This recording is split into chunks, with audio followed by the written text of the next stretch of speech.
In 1719 in the northern Great Plains, young Comanche Naru goes herb gathering with her dog Sari. But when nobody is looking, she takes the chance to leave the group behind in order to practice her axe throwing against a tree.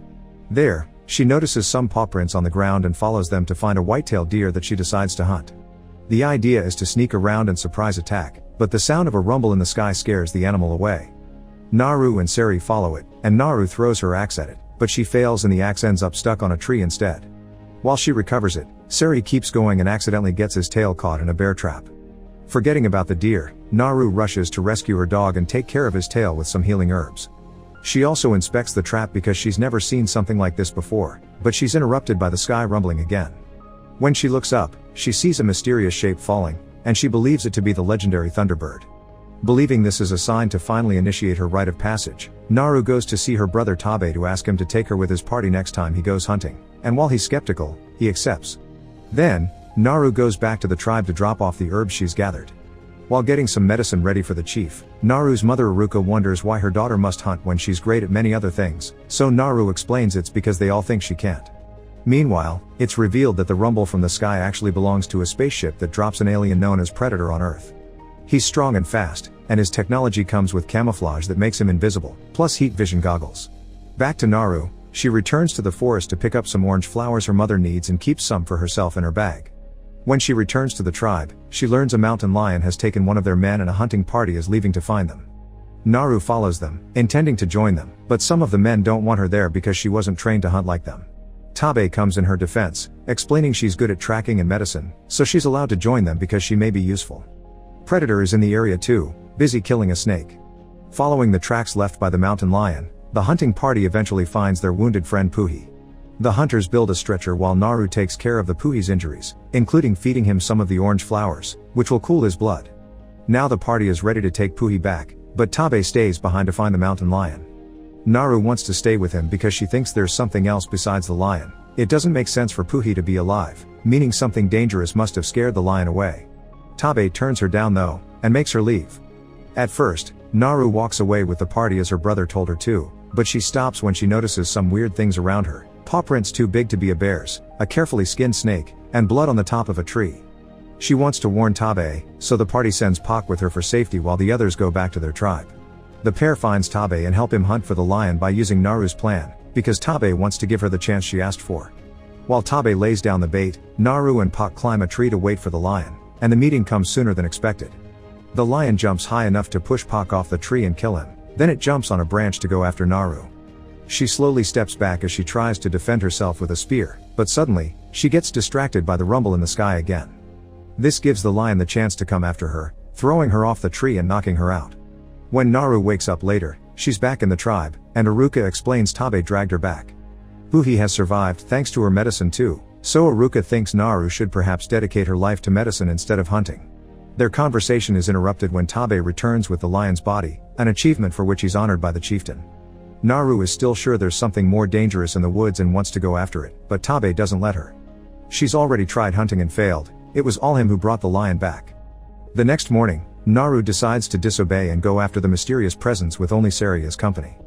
Through the forest, she keeps finding more proof of this unknown creature, like green blood on trees and more of those huge paw prints. Predator is indeed not far away from there, this time hunting a wolf in order to get its skull, which he cleans to use it as a mask. Naru on the other hand, isn't as lucky with her hunts. Hitting moving targets isn't as easy as hitting a tree, so by the time she recovers her throwing axe, her prey is gone.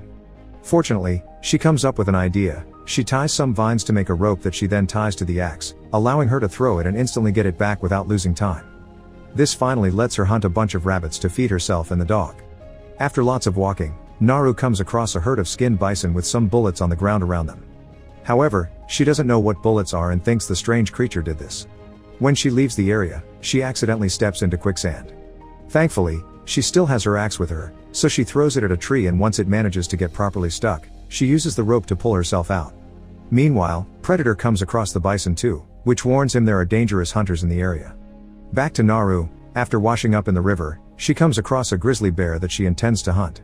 Unfortunately, her bow breaks, giving the bear the chance to come after her. Sari jumps in to distract the beast, giving Naru time to jump in the river and hide under a beaver dam. The bear comes after her again, trying to destroy the dam, but suddenly it's pulled back by Predator. Thanks to the bear bleeding on him, Naru finally gets to see the alien and wastes no time in jumping back into the river to swim away.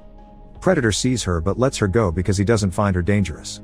After returning to the woods, Naru comes across a search party Taabe sent to find her while he looks around the other side of the river. They don't believe Naru's story because such a monster wouldn't let her go so easily, and when Naru tries to leave, Wasapi jumps on her to stop her. Naru fights fiercely but Wasapi still wins, tying her up to drag with the group toward camp.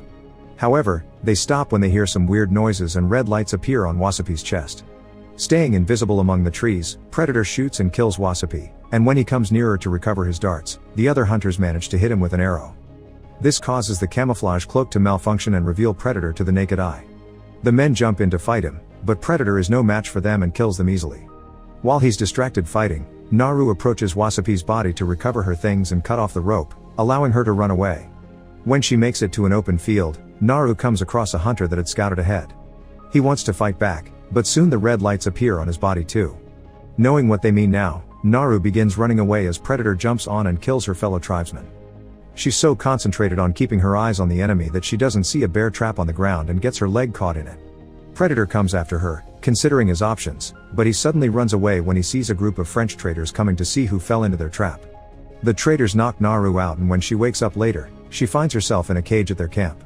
Sari has come looking for her, but he's caught and tied up as well. All the traders are wearing furs, and Naru realizes they were the ones that killed the bison.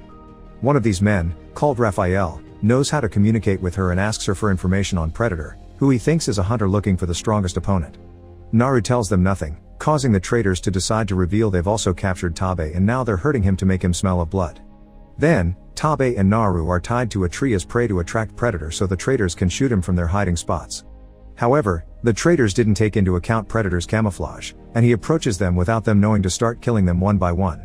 Taabe worries when he hears the screaming, but Naru explains to him that Predator doesn't want bait because he hunts differently, and he's always let her go because he doesn't consider her a threat. To make her feel better about her hunting abilities, Taabe confesses he only managed to kill the lion because he had followed Naru's plan, so she did do something back then. Their conversation is interrupted when Predator roars in anger as his leg gets caught in a bear trap. The French traders immediately go after him, but Predator quickly recovers and after tossing the trap away, he begins killing them with a variety of advanced weapons plus a shield that protects them from their bullets. The tossed trap lands near the tree, allowing Naru to use it to cut off the rope.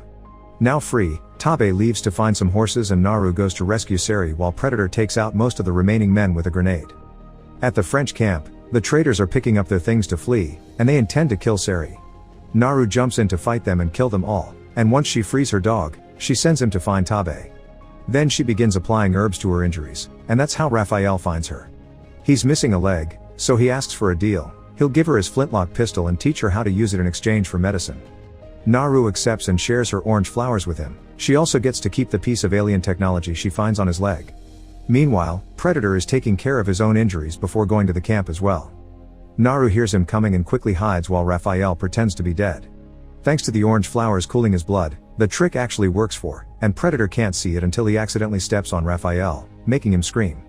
Predator quickly kills him as Sari shows up to attack, but before the dog can be shot, Taabe shows up too, riding a horse. He manages to hit Predator on the head once, and by riding quickly in circles he can dodge the alien's shots.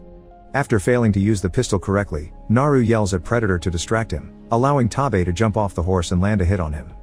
Now Predator and Taabe fight hand to hand, and since Taabe is such a good warrior, Predator decides to put on his camouflage to gain an advantage. He attacks Taabe from behind to kill him, but Taabe doesn't give up and holds onto Predator's leg to give Naru time to run away. Back in the tribe, another search party returns to give Aruka bad news. They couldn't find her children. Aruka grieves for them at the same time Naru reaches the river and washes while crying over her brother's death. Sari finds her and lets her know about a French man still in the area, so Naru uses the alien weapon he took from Raphael to knock this man out. When he wakes up later, the man finds himself in a camp where Naru is preparing herself to hunt Predator. She's painted her face and eaten some of the orange flowers to cool her blood. She's also allowed the French man to keep his pistol, although it's empty. However, his screams attract Predator, who sees the armed trader as a threat and comes closer to kill him. He completely ignores Naru because he can't see her, so Naru takes the chance to shoot him from behind. A pistol isn't enough to kill him, but it makes him drop the mask, which Naru grabs before running away towards the area where she's prepared a trap. Predator follows a trail of blood that Naru left behind on purpose, and when he comes closer, Naru jumps on him to fight him hand to hand. After exchanging a few blows and protecting herself from his shield by hiding among rocks, Naru orders Seri to run by as a distraction and manages to push Predator into the quicksand she had fallen into before. This is obviously not enough to kill him, but Naru is ready. When Predator resurfaces and shoots, Naru quickly moves away and lets the projectile hit the mask she left there earlier. This makes the projectile rebound and kills Predator instead. The next morning, Naru returns to the tribe with Predator's head and the pistol, which is revealed to be Harrigan's weapon from another Predator story. Naru warns her tribe they need to leave before the white men come for them, but first, everyone honors her hunt the same way they had done for Tabe. Unknown to them, more Predator ships are about to land on Earth.